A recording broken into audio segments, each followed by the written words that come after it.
I'm Zach at OEL. Today we're going to walk through the process of replacing a shield in one of these beekeeper style hoods. This is a common question we get. It's something that we usually recommend is sent in to our location and we'll do it in-house for you, but it's also something that can be performed if necessary by the technician in the field.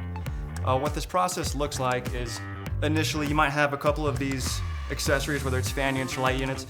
We're going to disassemble those, unclip the hard hat. That's done just from the slotted adapters on the side. And then from there, we're gonna move to the shield disassembly.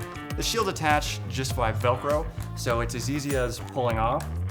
I'll show you here.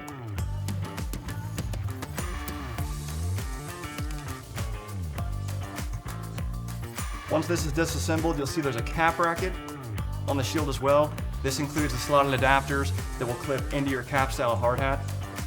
This is sold separately, so you can reuse this when you purchase one of these 40 cal replacement shields, but this is something that will need to be transferred onto the shield itself.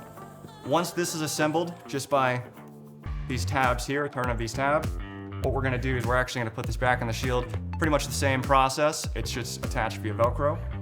And I'm gonna do this upside down for you guys, which is not the normal way we do it, but I'll do my best here.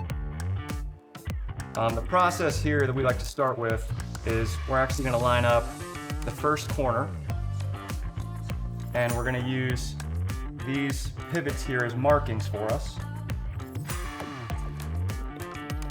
We're going to pull the top band over about halfway and using the pivots as markings.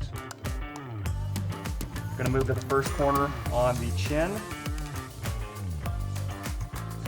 Pull it across, kind of just working our way around, holding tension the entire time, and finish it off in the corner on the side.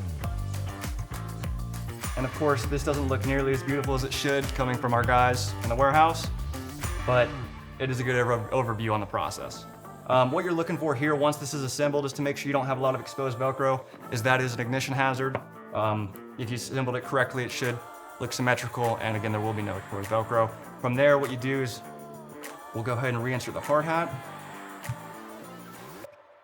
This is easy as clipping in these slotted tabs on the side.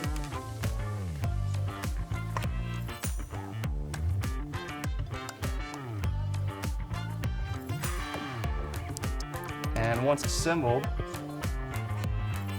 the last thing we'll need to do is add on any accessories that we had, whether it's light units, the dual motion fan units that we have on the side, and this thing's ready to put back into service. Again, it's not very easy. It's something we do recommend that is sent into our site, and we will get this done for you guys on site. But kind of want to do an overview for you guys in the process. We hope to continue to support you guys and be safe.